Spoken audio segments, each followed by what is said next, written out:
Hi, how you doing? What's going on, everybody? How's your Friday? Welcome to the Friday edition of Burn It Down with Kim Brown, the safe space where we set oppression ablaze because we know something has to come out of something better. Something more improved, something acceptable has to come out of this bullshit capitalist hellscape that we call America and that we all pay taxes in. So you know what? I want a better return on my investment. How about that? How about I want to actually thrive out here instead of survive, something that we all deserve to have as humans on this planet. And I'm so glad you guys are here with me today. Thank you all so much for checking in. Hello, flame emojis. Oh, wait, hold on. Let's check it. Oh, good. Courtney, the SLP is in the building already early. We got Ready Revolutionary. Hello, sweetie. I don't see you up in here too often. Thank you so much for showing up. Of course, Chuck Diesel's in the building. Of course, Julius is in the building. Of course, Gamandi is in the building. We got all the people coming through in here. Come on in. Come on in. Radical Leftist Agenda. Thank you, sweetheart, for joining us for the live show. And guys, don't y'all ever forget. Now, I know we all cool out here in these YouTube streets, right? And I don't throw no shots and no shade to nobody, but I'm telling y'all this, 10 toes down, nobody has a live chat that rocks like this one. The BIDWKB Fire Fam rocks it like no other on these YouTube streets, and for that I thank you all so much for coming with the energy, for coming with the comments, for coming with the jokes, because y'all are hilarious. What's going on, Big Teal? What's going on, David Silberg? Hello, Rose. Thank you much. Thank you so much. Luke Kang is in the building. Thank you all so much, everybody. Thank you all. Come on in. And while you guys are coming in, getting settled, everybody's finding their seats, and you know, I want y'all to be comfortable. Take off your shoes, but keep your socks on if your feet stink. I wanted to open the show with a couple of things. So, I wanted to share with you guys a memory that I have of my Breezy girl. Okay, now you guys remember, of course, that I lost my dog, my 12-year-old pit bull, Breezy, over the summer in July. And I had a memory of Breezy that I wanted to tell you guys, a funny story that I was actually kind of mad that I didn't tell you guys when I did Breezy's eulogy here on Burning Down with Kim Brown. If you're interested in hearing Breezy's eulogy, there's a whole episode. It says, "Rest in peace, Breezy." And it's Breezy's beautiful, smiling, brindling white face as a thumbnail. Go back and check that out. But real quick, so I used to work in Baltimore City. I live in Prince George's County. It's about an hour away. And my former partner, who is still a very good friend of mine, took me to work in Baltimore, right? And obviously, any partner of mine is also going to be a stoner, right? So, we stay laced with bud and brownies and Eddies and all kinds of stuff. Oils, we got it all, baby. We do the cannabis around these pots, okay? So they take me to work, drop me off, come back to the house, and Breezy is acting strange. Like, she can't stand up straight. My friend told me that she was like standing with like her legs crossed, like standing like this, right? And she's like losing her balance. And he's like, "What the fuck? Like, what's wrong with her?" So he goes upstairs and discovers his stash of edibles, which consisted of like a Rice Krispie treat, like some Fruity Pebbles. It wasn't anything chocolate, thank God, but it was basically confectionaries, non-chocolate confectionaries laced with THC. Y'all know what Breezy did. Breezy ate 3 edibles. I'm sorry. I'm sorry. It's just a preposterous thought, even when I remember it. Okay, Breezy was 50 pounds and she was a dog. Okay. Now Breezy ate 3 edibles. My former partner calls me up. I'm at work freaking out. Like, Breezy got into the edibles. I'm like, okay. If I call the vet, are they going to call Dog Protective Services on me for leaving my drugs unattended around the canine? I don't know what's going to happen. So I'm like, I don't know what to tell you. I mean, you just got to watch her, keep an eye on her. So throughout the day, they monitored her very closely. And basically it told me that Breezy was fucked up. She was high all day. Eyes low, glassy, red. She couldn't stand up straight. They put a big bowl of water in front of her. She like dropped her head in the water and just like inhaled all the water. So I wanted to share with you all the funny memory I had of my Breezy girl, because at the end of the day, Breezy liked to party. And who amongst us has not overconsumed on edibles? If you've never overconsumed on edibles, trust me, you are not really living out here. So that's how Breezy got down. And after that, we had to make sure to put the edibles up higher, because despite I would think would be her negative experience, from the dog's perspective, sometimes she would sniff around the bag. Like if the bag was on, the coffee table, she's like, "Oh, you got some more edibles, did you? Let me see if anybody dropping any crumbs." Breezy liked to get high. So yes, we are still very much missing Breezy, but I love Breezy. Her memory will live on. She's my baby, and she brought me so much joy and happiness. Still sad, very much. I mean, I may not ever get over my dog being gone, but I can look back at the time that we spent together and smile, because Breezy made me smile, and Breezy will steal your edibles if she is so inclined. So that's a little story I wanted to start off with. Thank you guys so much. Toby said he finds this funny because he's taking the edibles right now. Well, Toby, just be careful. Don't overconsume, of course. I hope all of us have had our THC cannabis education. You cannot overdose on marijuana. You can overconsume. You just can't overconsume. And my remedy for overconsumption is, well, I hope you don't have important things to do because, that edible hangover, if you have overconsumed on the edibles, that edible hangover can be lengthy. Like that joint can last because your body has to metabolize all the THC. So drink plenty of fluids, get you some good hearty meals, and you'll be all right. If Breezy survived 3 edibles at 50 pounds and being a canine, you gonna be all right. All right. Another thing real quick I wanted to say and remind everybody as we start the program is that we are in the midst of our subscriber drive. So that means we are trying to get our numbers up, not only here, well, most importantly here on the tube of the U's is where we would like to see the most growth. We want to get some new subscribers, and fuck it, we'll take people following us other places, whatever. I think we're just like 5 or 10 followers short of 1,700 on Twitter. I think we're a little bit over 400 on Facebook. 100 and some change over there on Instagram. So if you like what you hear over here on Burn It Down with Kim Brown, you think that other people would be interested in hearing our presentation and our interpretation of news and cultural events, do us a favor.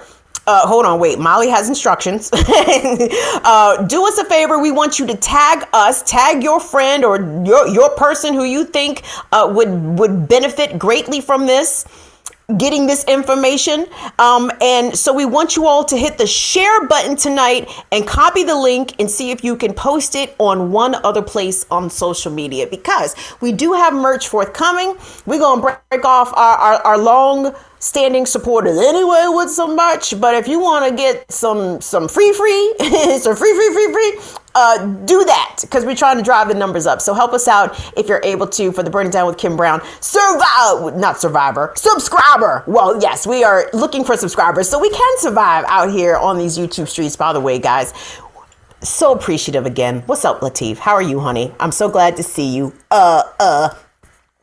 Jonathan, come on through. Come on, Kev. You a little late. Come on, Kev. Come on.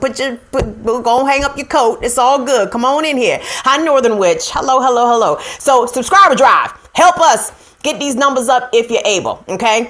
And throughout the course of tonight's show, if I'm looking a tiny bit crazy, I actually I've foregone the foundation today, where eye makeup and lipstick. So don't make fun of me. Is basically what I'm saying.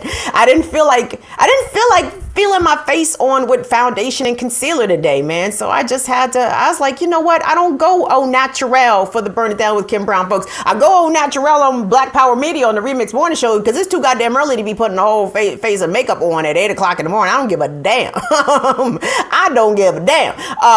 But I seldom go au naturel here. So yes, just wanted to let y'all know in case I start to get real shined up. I'm wearing no foundation, no concealer today, man. Oh, thank you, Northern Witch. You're so sweet. You guys are awesome. Thank you. Y'all are so nice. Oh, listen, I wish my mother could see all these compliments. That would really make her feel good. I love you all so much, girl. Ursula. Look, so I get the Neutrogena.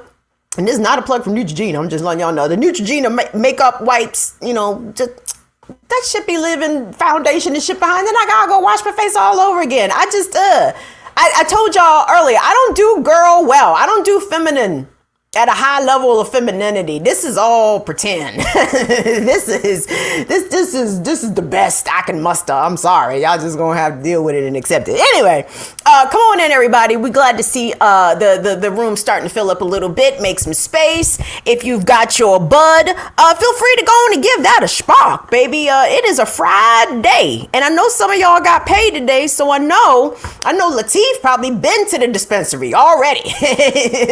Latif is loaded down right now. And Latif, let me tell you something. You in VA, you better buy all the weed you can, because Glenn Youngkin about to roll back all that legalization shit that Ralph Northam had put into place. The Republicans are back, baby. That means no abortion. That means no weed. That means, what else that means? Oh, that means rethinking the way that history is taught in classrooms. And that's one of the things that we're going to talk about today. Because, I'm not here to have a conversation about critical race theory, because I think it's a go nowhere conversation, because I feel bad for all the public school administrators and teachers who are just screaming into the void that we do not teach critical race theory here in our designated public school system, right?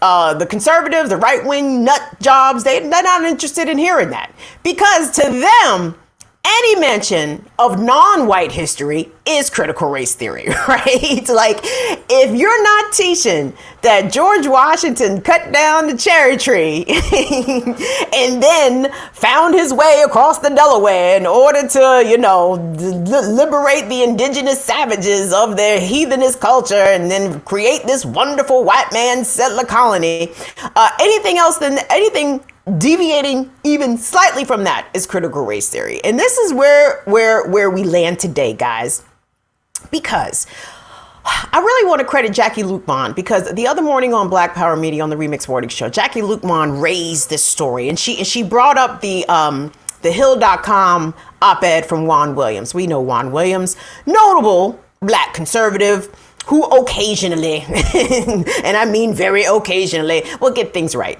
And Juan Williams wrote a piece in The Hill describing how the parents' rights movement, which is being led by conservatives, by mostly white parents, mostly very angry, very angry white parents, in not even just conservative places. I mean, this shit's happening right there down the street from me in Loudoun County, Northern Virginia, which we know has found its way on the map of the national political, especially culture war landscape, for all the attention that what I would call fairly innocuous moves made by the Loudoun County Public School Board has been amplified and used as red meat by the conservative base. But so Jackie brought up this Juan Williams piece because Juan Williams says that the parents' rights is the old states' rights arguments, right? And the old we 2468, we don't want to integrate, right? This has everything to do with race and the fact that anti-vaxxing and anti-masking sort of get caught up in this sort of dipshit snowball of conservative, think speak that they all coalesce around.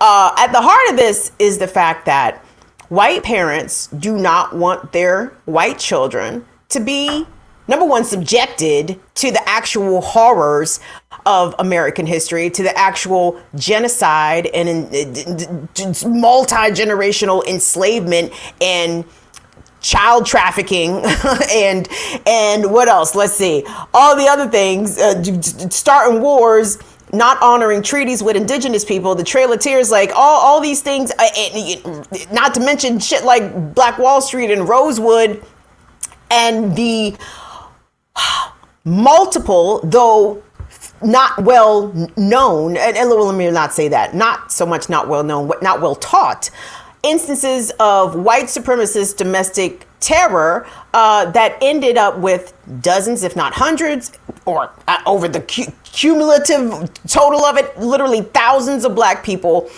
dead at the hands of white racist lynch mobs, right? They don't want their kids to know any of that.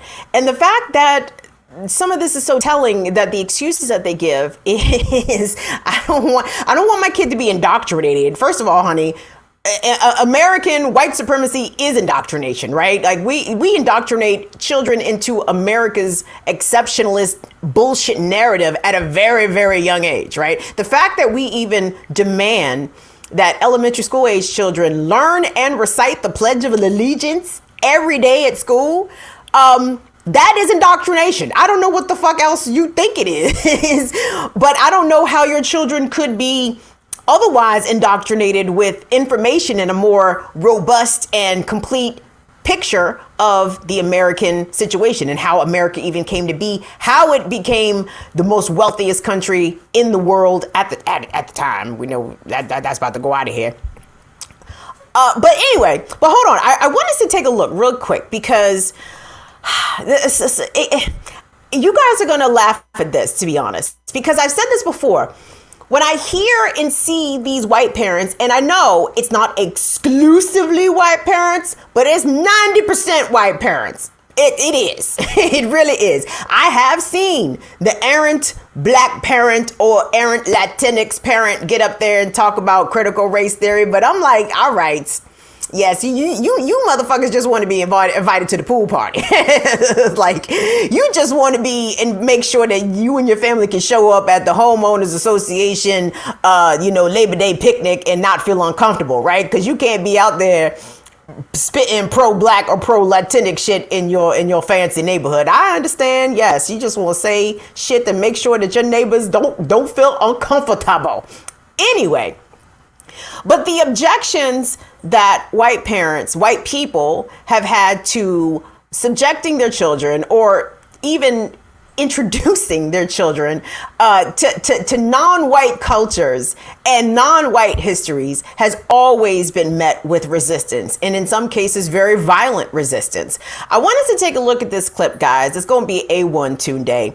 And listen, there's so many examples in the 20th century of white people, parents, showing up angry, violent, assaulting children, threatening black and brown parents, threatening black and brown kids with violence and bodily harm and murder simply for having the audacity to show up at what they deem their schools, right?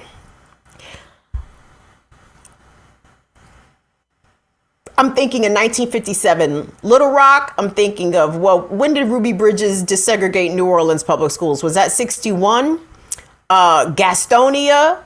Then that was just the school integration and desegregation era. Then it moved to the busing, right? Which was a further extension of that, of which your boy, Joe Biden, as a young senator from Delaware, said that he wasn't with that busing shit.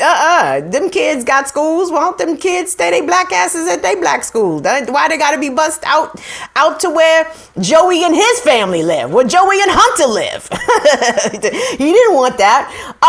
So this clip we're about to see, y'all, I think, yes, this is from 1974, okay? And this is not 1974 Alabama. This is not 1974 Mississippi. What we are about to see, ladies and gentlemen and theys, we are about to see 1974 Boston, Massachusetts. This is some raw archival footage from WBZ TV in Boston. And I'm not going to give you too much because I was looking at some of this stuff today, y'all. It's tough to watch, even though it's not overt violence in the sense that it's not crosses being burned, no one's being hung.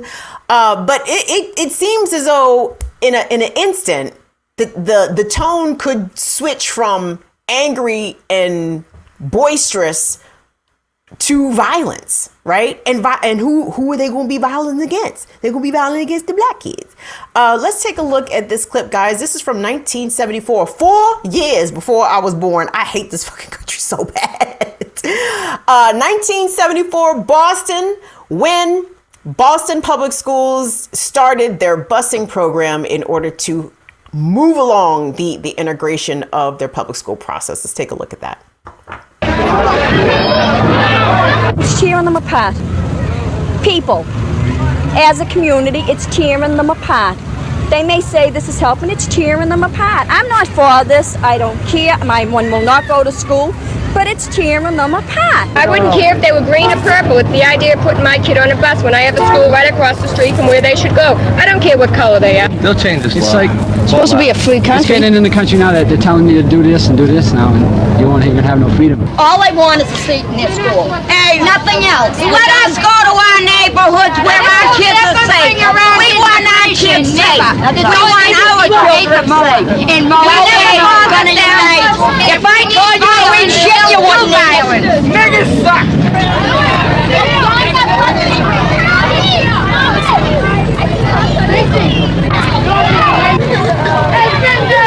And they were throwing eggs at the window and trying to hit people with them.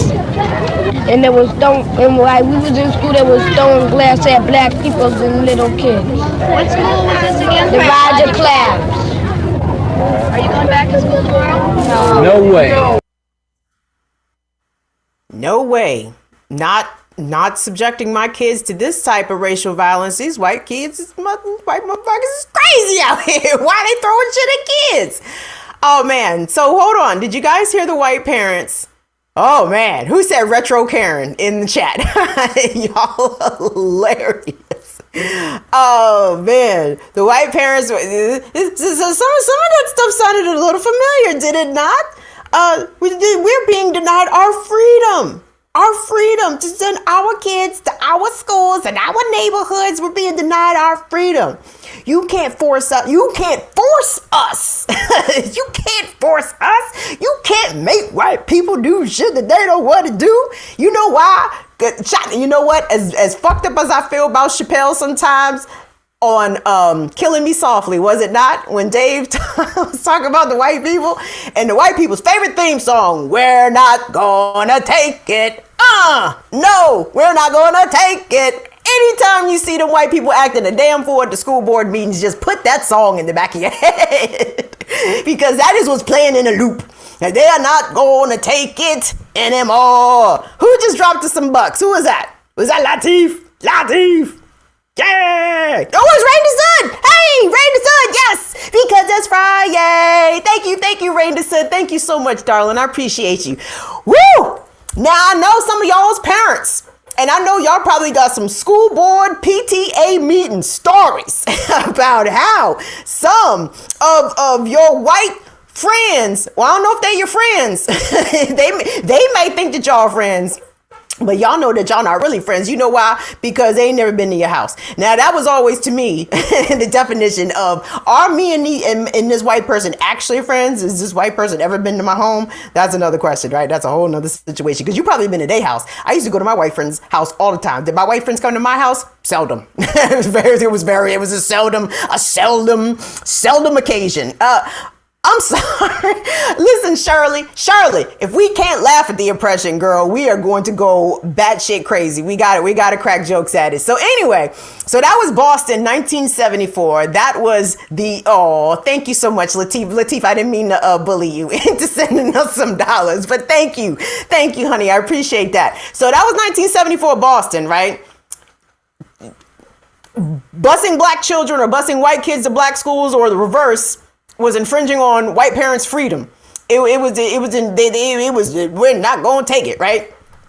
So fast forward to right now, the minority leader in the House, Kevin McCarthy. Ooh, he's a smarmy son bitch.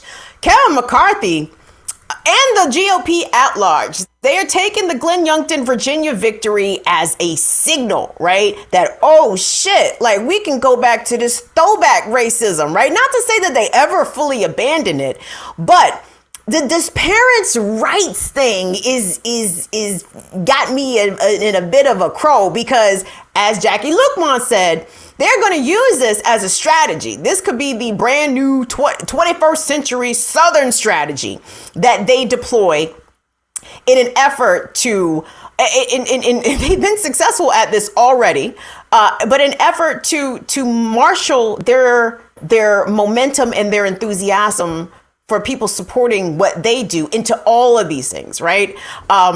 To anti-critical race theory being taught, anti-transgender rights for students in schools, anti-mask, anti-vax, all this other stuff. So I want us to take a look, if we could. Tunde, A2 is going to be the next one. So like I said, I'm sorry, A2 is a tweet. I got you. So let's do the video because we'll do A2 after. But A3, let's go to A3 then. So Kevin McCarthy, who is the minority leader in the House for the Republicans, he said the Republicans will soon release a, quote, a parent's bill of rights focused on education across the country, saying that parents have a right to know what's being taught in school and you have a right to participate. Here's my thing. Motherfucker, ain't they school boards? Like, is it not school boards where these people are? And I understand. The whole point is, I don't think anyone is ever trying to conceal from parents what is ever being taught in schools. Anyway, hold on. I'm going to come back to that after we hear from Kevin McCarthy. And y'all, this is the Republicans laying the gauntlet down. It's the new culture war. You ready? Let's go. And we make this promise to you. We will soon unroll a parent's Bill of Rights.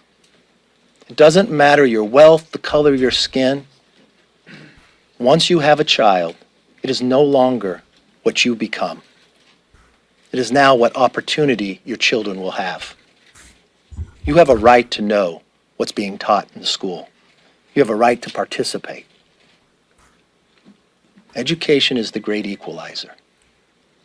We're all created equal, and we're going to make sure we make that happen across this country. Education is not the great equalizer, Kevin McCarthy, and Kevin McCarthy is probably smart enough to know that. The reason why these parents are not frothing at the mouth currently in the year 2021 about their children being forced to sit alongside non-white children is because schools today are pretty much as segregated as they were back in the 1950s and 60s, right? White people know this, okay? White people overwhelmingly know that the school systems that their children attend are, and I mean probably in the suburban demographic that political pundits are usually so concerned with, right? There is integration there. Of course, there are non-white students that go to these schools, but in more cases than not, they are the minority, right? And as someone who also was a minority in my schooling, K through 12 schooling, you were made to feel that in not subtle ways, right? It is very clear that my culture, African-American culture, was very much viewed and taught to be the inferior culture. Native American culture was taught that it was inferior because if it was superior, then it would have withstood colonialism, right? The atrocities committed by white settlers over the course of hundreds of years is very much glossed over, if even talked about at all. And it's framed in the way that, framed very much in a way as Colin Powell's fucking funeral today, y'all. They kept saying this shit about Colin Powell, like, oh, he made some mistakes and wars. Bitch, 1 million people dead in Iraq is not some mistakes, okay? That's a fucking genocide, okay?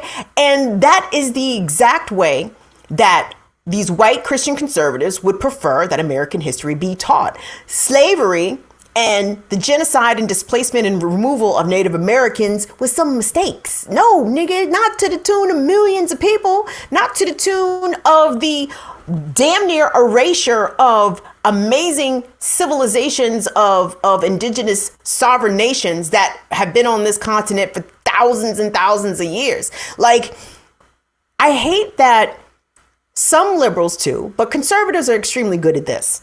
They look at enslavement and genocide as the cost of doing business, right? Like, in order for America to become this great nation, enslavement of Africans and the genocide of Native Americans is just something that just had to happen. There was no other way. How else could we have formed this great country? Well, honey, your country's not great if it's formed on genocide and enslavement, right? You're not superior. You have better weaponry. That don't make y'all better people. You understand? If you have, anyway, hold on. I'm getting upset. I'm trying to keep myself calm. Actually, I have a J here. Maybe I should go to that. I heard Tunde just groan. Don't mind me. This was a J. Sidebar. It's Friday. Y'all know what time it is. We got some weed called Yaminery. Oh, no, it's called Yamin. Now, funnily enough, when I'm talking about crucial weed, I call it Yaminery, right? So there's that. But guys, I fear for not all of us, because I live in a blue state, and honestly, like I hate the fact that I take a little bit of comfort that I live in a blue state, even though I have big complaints about the state of Maryland, how the state of Maryland is run, how black people are treated in the state of Maryland. But Jesus Christ, if I lived in Florida, if I lived in Tennessee, Texas, fucking Kentucky, dog, if I lived in one of them states right now, I don't even know how y'all send y'all kids to school. Like, I don't even know how you put your kid on the school bus every day because of the overt hostility that black and brown children who attend schools in districts where these white parents are freaking the fuck out. Like, how does that feel? You know what I mean? And how do you stand up for your child regarding what they are being taught? Guys, American history is nothing to run from if you are willing to confront the truth about what this country is. And what's scary to me is that, every generation seems to think that the racists are going to die out, right? Like just hold on a few more years. All them racists, of previous generations will soon be in the ground. Well, the problem with that is racism is taught, right? In a lot of racist white families, that racism is intergenerational, right? Pawpaw racist, daddy racist, son racist, right? And just teach it on down the line. And it is a very small number, honestly, of white folks that are able to break that chain.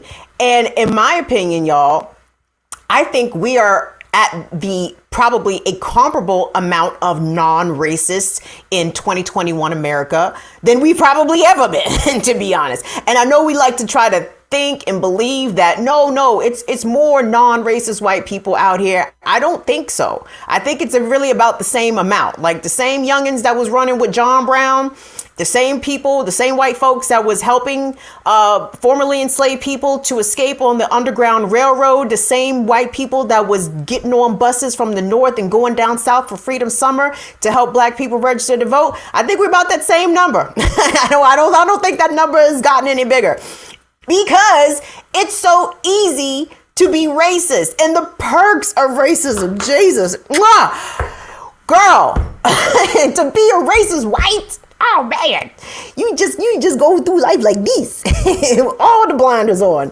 and get to spew anything that you want to. You get to believe that America is indeed a meritocracy, that the reason why black people and Latinx people only advance or don't advance to a certain point is because they don't want to. They don't work hard enough. It is difficult, especially if you are unwilling. It is difficult to confront the realities of what racism does, is doing, and has done generationally to black and brown people on all kinds of levels, right? From the educational level, from people being able to create and accumulate wealth, from folks having access to just honestly going to the shoe store. Y'all, I have family members who live down south who tell me that people who are still alive, who used to have to go into the back of the department store, to the back of the shoe store, in order to buy shoes. And they were not even allowed to try on shoes because niggas can't try on clothes. Don't be ridiculous. Don't be ridiculous. And that's the thing. Like, these people who are frothing at the mouth at these school board meetings, that's something that they are unwilling to accept. And I get it, but I don't get it. But it's all in an effort to maintain power, to preserve what they have, to make sure that their kids are not raised with the mentality of what they call equity of outcomes, right? That their kids will look at what they have and be so committed to defending it, to protecting it, to make sure that it never gets redistributed in any way, right? And I'm even talking about white people who don't even have some stuff sometimes, right? But anyway, hold on, I'm getting too far ahead of myself. Tuna, if you could pop up that A2, oh wait, you said Thunderbolt. Hold on, skirt. Let me do this real quick. Bam. Are we working better? Are we frozen? Woo! Not frozen. Okay. If you could pop up that Josh Hawley clip for me, not clip, but tweet. I think it was A2. So Josh Hawley, y'all remember, Congressman, junior Klansman from the state of Missouri. Josh Hawley was one of the ones at the January 6th insurrection. Before the insurrection actually started, Hawley went out there and gave like the fist. He gave like the whatever the white equivalent of the white fist. He didn't quite do the Heil Hitler, but he like threw up a fist towards the J6 mob outside of the Capitol. So Hawley is a CRACKA, big time saltine. Josh Hawley said, it's time to turn back Joe Biden's efforts to shut parents out of their kids' education. I will introduce new Parents' Bill of Rights that will protect the right of every parent to know what their kid is being taught, who is doing the teaching, and what groups or companies have contributed. So that to me is a little scary as well, because when they say who is doing the teaching, what does that mean exactly? Are teachers about to be having their personal lives and beliefs interrogated in a way to perhaps chill the histories and the narratives of non-white people, what non-white people have experienced in this country? I don't like the sound of that. I don't like the sound of that. That sounds awful fashy. That sounds a little fashy right there, Josh Hawley. And well, yeah, that's on brand then for Josh Hawley because he is fash as well. So, be aware of this, guys. If you have children that are in public schools or in a public school system in which a lot of this rhetoric is being spewed out, don't dismiss it. Like, and I don't think that anyone is, but I don't like this because, you know, when white people pardon me, I mean, not group all the white people because we got some great white people here. When racist white people organize their political power, they're good at the shit, right? They do this very well. This past Tuesday on election day is a good reminder of that. Okay. When the messaging is there, when the messengers are there, when the very willing foot soldiers are willing to come in from out of state and do what they have to do in order to advance the candidate that is running on a parents' rights platform, you got to watch them. You got to pay attention to them. Especially those that have been threatening violence. Now, there's been violence, but not the usual level of American violence, right? There hasn't been any mass shootings of that. We certainly should be grateful because after all, this is fucking America. So that's totally on the table for some of these domestic terrorists. But when they start getting this worked up, I get concerned. Because at the end of the day, these racist whites, their ancestors, their foremothers and forefathers are the same ones that would make a rape accusation against a black child that would result in that black child's lynching. These are the same ones that showed up to black towns and black sections of towns and burned them to the ground. These are the same ones that would show up at people's houses, drag people out of their house, hang them and lynch them, right? I don't put shit past these people. I don't put shit past them. Nothing past them. And with the emboldened sense that is coming from the right now after what happened on Tuesday, and again, not just Terry McAuliffe losing. I could give a fuck Terry McAuliffe lose, but the whole situation going on with India Walton in Buffalo, which I'm going to get into that next week, guys, because I actually wanted to see if we could get someone from Buffalo on to talk with us about what they felt happened and or went wrong. Though I am inclined to believe that nothing from on the side of India Walton went wrong. You know, she was kneecapped by basically a Democratic and conservative establishment movement to make sure that she did not win. The fact that the Democratic Party was okay with her opponent, Byron Brown, losing the Democratic primary and then running against her, like going out and forming a brand new political party and then running against her, like, how come Bernie Sanders didn't do that, right? Since Joe Biden won the Democratic primary, Bernie just should have started a new fucking party and just ran. Saw what happened. You know, let's just see where this goes, right? So there's a lot to unpack with that. So anyway, I wanted to move along because there is definitely other fish to be fried here on this Friday. Now, where am I going? I don't know. Oh, I know. Okay, so let's do this. So let's pop up, if we could, please, or get it ready. Tunde B1, please, guys. We all know that American workers are 100% fed up. Hold on, before I get down my road of we all know. Real quick, everybody. Thank you so much, everyone that is watching us right now. If you could, please give us a thumbs up, give us a like, give us a subscription. If you have not already subscribed to the channel, please take the time right now and subscribe to the channel. And don't forget, we're doing our subscriber drive this week and next week. So if you know someone that would enjoy what we do here at BIDWKB, be sure to tag them. Hit the share button tonight, guys. I'm sorry, I saw the 3 thumbs down. I was like, Anyway, hit the share button and post the link somewhere. Tag us anywhere. Instagram, TikTok, Facebook, Twitter.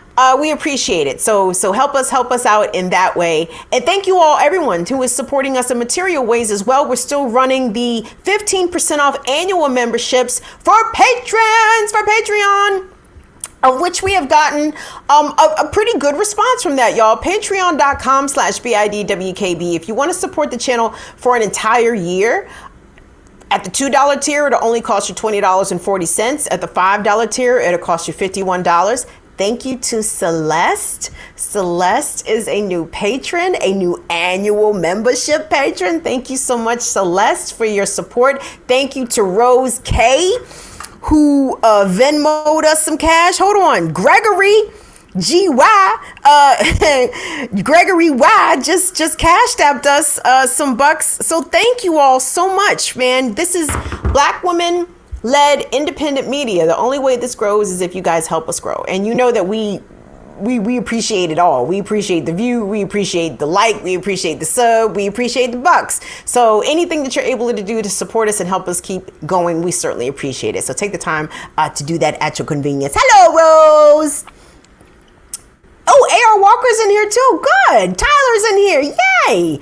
I'd be so happy to see these faces in here, man, because, you know, I'd be missing y'all. if I don't see you for a while, I'd be wondering. I really do. But anyway, okay, back to the program. So, here on Burn It Down with Kim Brown, we are definitely worker-centered, worker-focused, power to the people out here. No doubt about it. Especially during these COVID times where a lot of these companies and corporations have been making a lot of fucking money, and any attempt by the workers in order to negotiate either better wages or fairer working conditions overwhelmingly has been rebuffed, right? This is why people have been taken out into the streets. Sunday, if we could get up that B1. So there is a labor reporter who I follow who I think is very good. His name is Jonah Furman. You should follow him. You should also follow labornotes.org.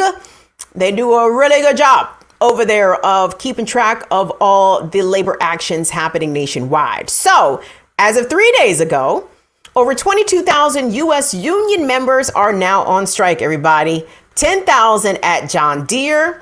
There is talk. There is a possible contract on the table.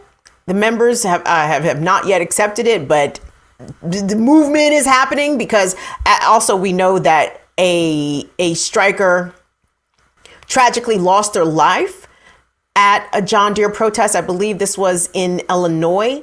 And the company has been very hostile to the workers out there on the line, threatening to cut their benefits. Just very nasty stuff. So moving down the line. So, of course, we extend solidarity to the UAW workers and members who are striking at John Deere, 10,000 strong.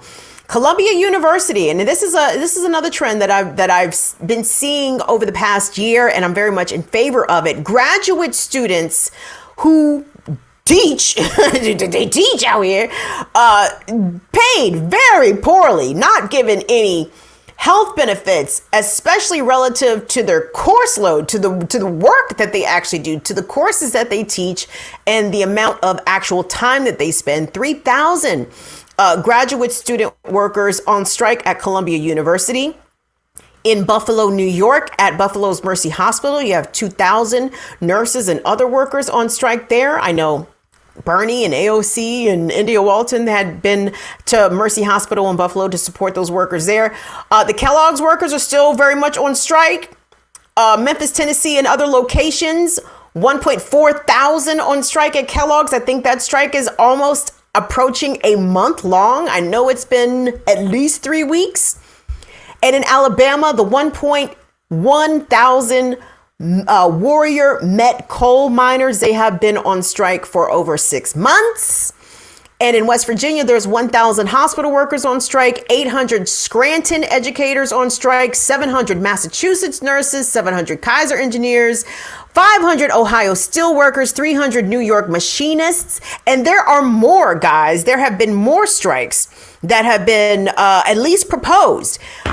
The workers for Kaiser Permanente, nurses and other healthcare workers there, they might have 50,000 walk off the job in the coming weeks if conditions and contracts are not resolved there. So, y'all, I mean, possibly we could have close to 100,000 American workers on strike if terms are not met. And that is amazing. Yes. No cereal. Thank you, Courtney, to SLP for that solidarity reminder. Yes.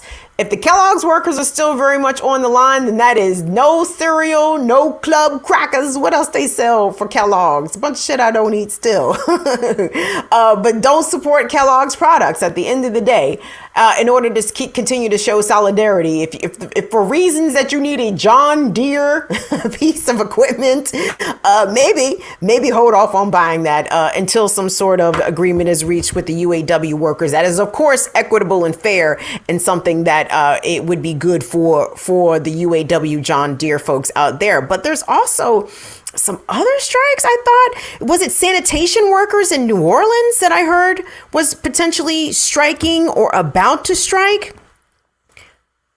Yup. Okay. There's that.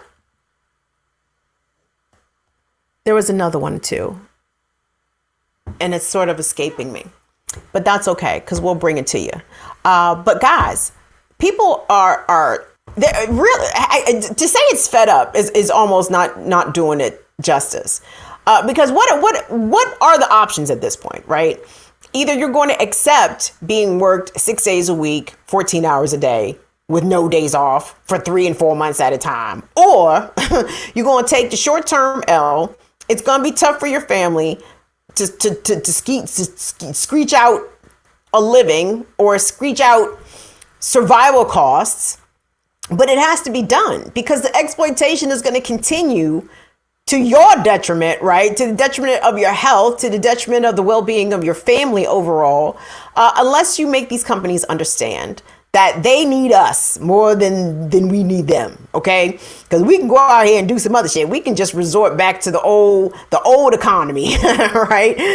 Trade and barter, or the way that really black and brown people do all the time. People who are unbanked, right? That unbanked economy works way different than people with bank accounts and debit cards, does it not? I mean, there are ways to survive out here, y'all. We have survived this long. We can continue to survive, but do what you can to stay in solidarity with the people that have said no, that have said that we're not going to accept it, that give our own worker version of we're not going to take it, right?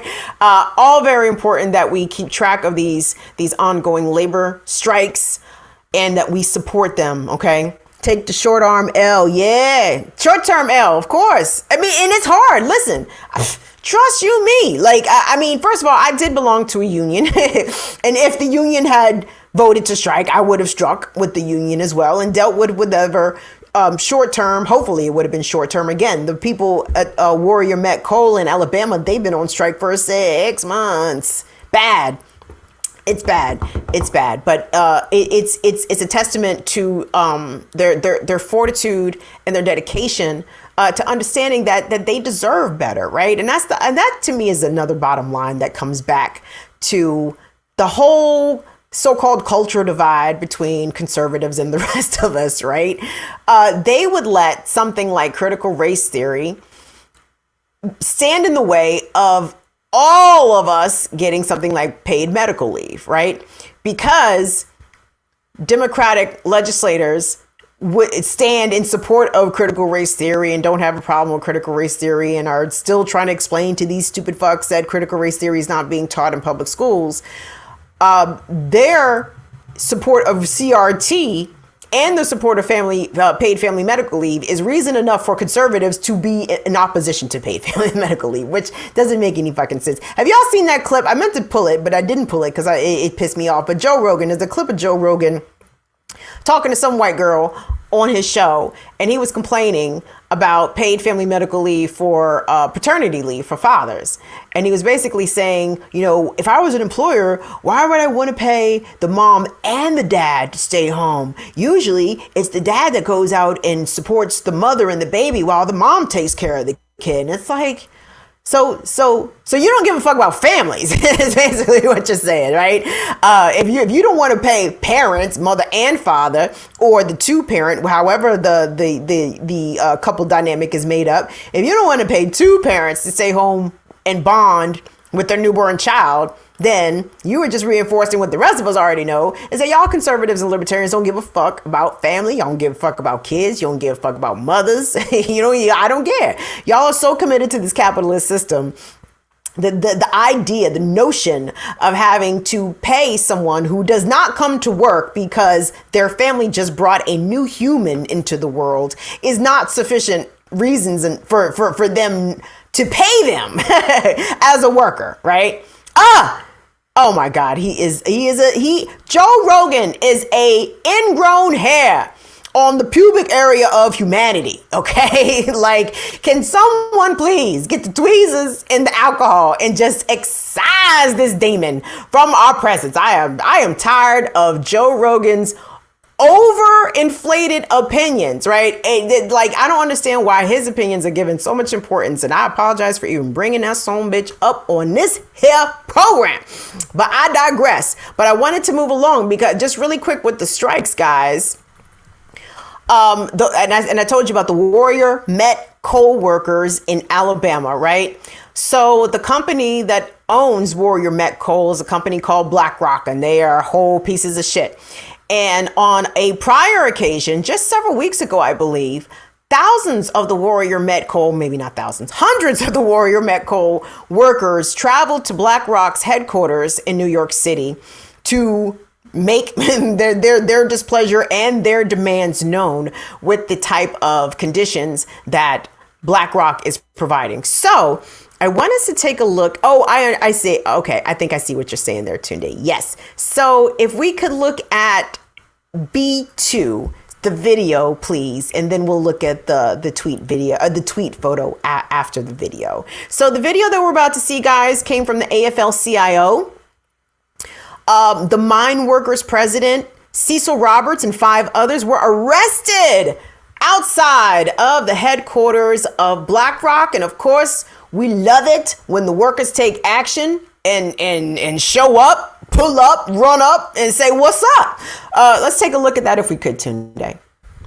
Be placed under arrest on a charge of disorderly conduct.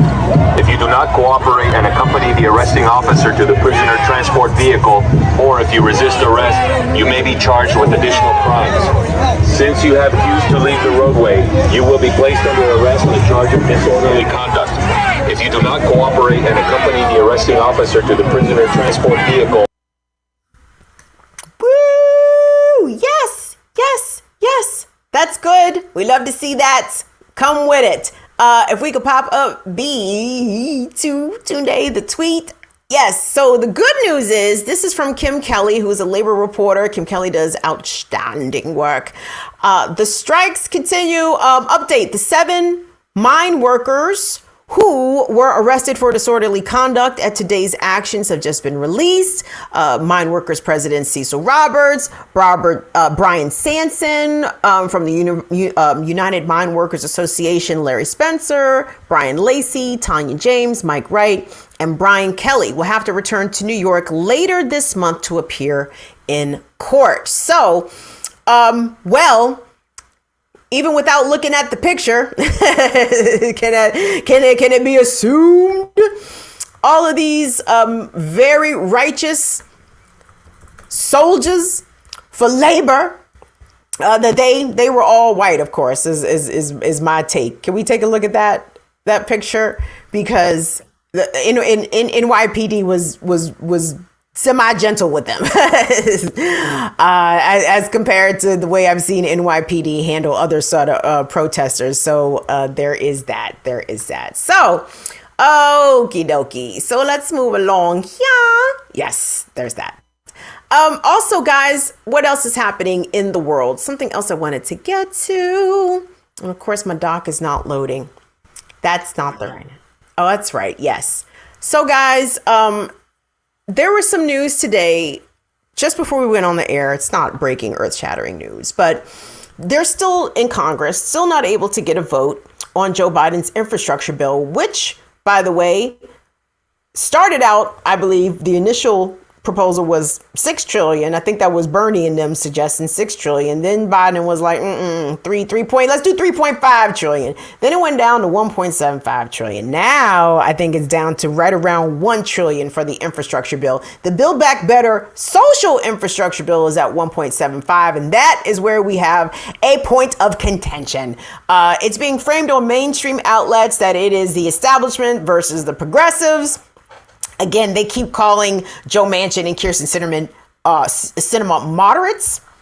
The evidence, please, of them being moderate, because they sound like whole ass fucking conservatives to me. But there's no deal. And despite the optimism coming from a lot of progressive Democrats last week that they would have a vote this week, no, they're not any closer to having a vote. For a number of reasons. Number one, the 4 weeks of paid family medical leave allegedly is back in the Build Back Better human infrastructure bill. And Joe Manchin specifically is against that shit. Like, talking about the cost. I never understand why. Let me rephrase. I understand why. Why on mainstream outlets, they never juxtapose military spending and, Pentagon spending against what's being proposed for social spending, right? And it's like, I think if you put those two numbers beside each other and present it to the American people, I think people would probably have a change of heart. Those who oppose for the reasons of it costs too much, right? Because when you look at what the Pentagon gets every year, damn near $1 trillion every year, $750 billion annually, versus what has been spent on America's infrastructure. And I don't mean just roads and bridges. I mean all kinds of things. So anyway, that just bothers me. But what bothers me less is when politicians who are on some bullshit, politicians for either their own agenda or for the agenda of the shadowy billionaire class that they really represent, when they are stymieing progress deliberately. I am in favor of politicians being run up on in the street, like run up on them. And that happened to Joe Manchin here in DC. And it was great because it was a bunch of climate activists running up on him. By the way, shout out to the Sunrise Movement, especially here in DC. Shout out to Resist Line 3. Shout out to Shut Down DC. These activist groups have been giving Joe Manchin very little peace while he's in Washington, and he deserves no peace, none whatsoever. Joe Manchin talking about, I can't saddle my 10 grandkids with this shit. Nigga, nobody care about your fucking grandkids. You are a millionaire. Your kids are gonna have trusts and all kinds of shit in their name. The rest of us are gonna have to be swimming up the Potomac once global warming raises sea levels up 6 feet. Get the fuck out of here. So anyway, we're gonna see a clip. First one is going to be Joe Manchin getting run up on by a bunch of young folks, young climate activists, all in his shit. And I'm like, yes, I'm with it. And then the second clip you're going to see is The Empire Strikes Back, right? It's going to be Joe Manchin in his Maserati attempting to run down protesters in the streets of Washington, D.C. Tunde, let's take a look at that, please. We want to live. We want to live. We want to live. We want to live. We want to live. We want to live. Everyone's like, we want to live. We want to live. Our lives. We want to live. We want to live. We want to live. We want to live. We want to live. This is our lives. You're killing us. You're killing us.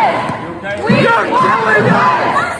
We want to live! Ask if we're okay! We want to live! The reconciliation! We want to live! We want to live! We want to live! We want to live! We want to live! Back up! Back up! We want to live! Back up! We want to live! And he tried to run us over.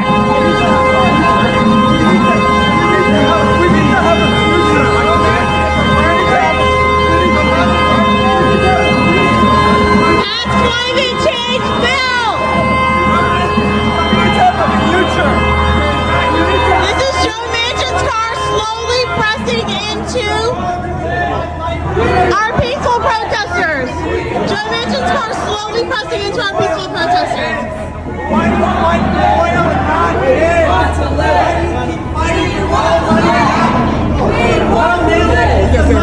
officials.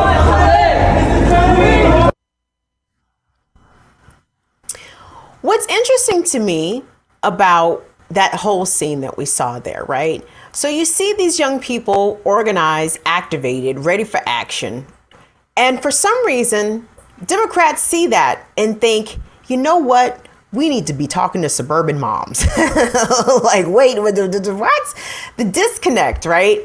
The fact that these folks are willing to confront Joe Manchin where he is in his Maserati on the street in his yacht. Meanwhile, Chuck Schumer seemingly can't get Joe Manchin and Kyrsten Sinema to do shit. What the fuck is your reason for existence here, Chuck Schumer? Your whole job as a majority leader is to get shit in shape. Who's the whip? Who's the Democratic whip in the Senate? Whoever that is doing a terrible job. Terrible job. But instead of trying to build on the policies that already have so many people engaged, since the Democrats want to cry about an enthusiasm gap and, oh my God, people was too lazy to come out and vote. No, you didn't give people a reason to come out and vote.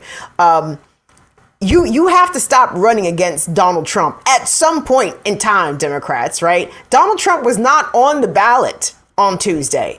Policies were on the ballot on Tuesday, and it wasn't even so much that the Republicans presented better policies. It's just the fact that they were able to organize and galvanize their people around their terrible policies. But the problem is the Democrats also have terrible policies. And those who are advocating for progressive, more inclusive, really truly ground up instead of trickle down type of growth are people that are being silenced, are people that are being maligned, are people that are being framed in the mainstream as being too progressive and too obstinate and too left in order to win elections. But what the problem is that Democrats don't seem to understand is that unless they go further left, that's it. That's it for them winning elections. Like, Joe Biden might be the last Democratic president we see in 15 or 20 years. And I wish I was kind of kidding about that. But unless Democrats are prepared to actually take serious movement on climate change, unless they are prepared to seriously expand abortion access nationwide, make it a federal law that abortion is legal, unless they are prepared to have a serious conversation about reparations and about land back, unless they are prepared to do the actual important things that it's going to take to guarantee the right to vote, the access to the ballot box for everybody, they're just going to continue to lose elections. And they're not losing elections on the fact that Republicans are running on better issues, is that the Democrats are not running on good enough issues. And that bullshit warmed over Clinton rhetoric. We have to make sure our communities are safe and back the police. Dog, that shit's going to be done for in a very short amount of time.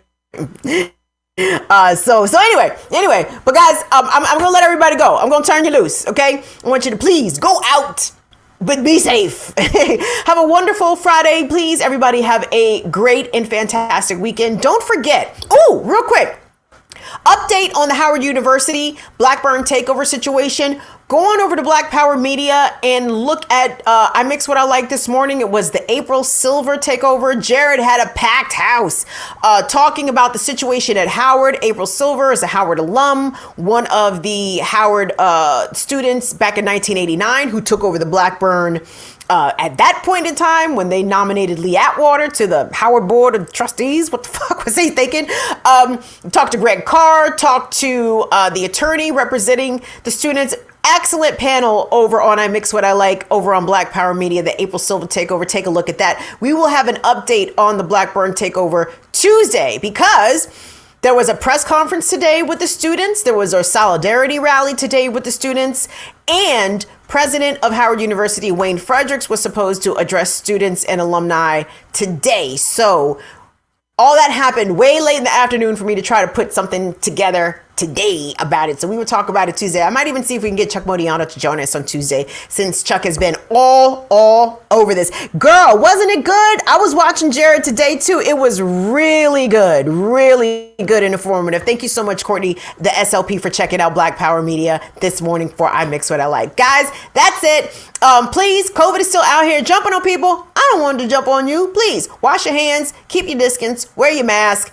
Get your goddamn vaccination. I don't give a fuck. Get your goddamn vaccination. I said it. Y'all, whoever the anti-vax is, y'all just gonna have to be mad. Y'all just gonna have to be mad. Unless you Liu Kang, and I know Liu Kang is out here keeping his proper distance away from people. Liu Kang, you get a pass. Everybody else, go get your goddamn shot. On behalf of Tunde and Molly, we will see y'all back here on Tuesday for Burn It Down with Kim Brown. See y'all later. Bye-bye.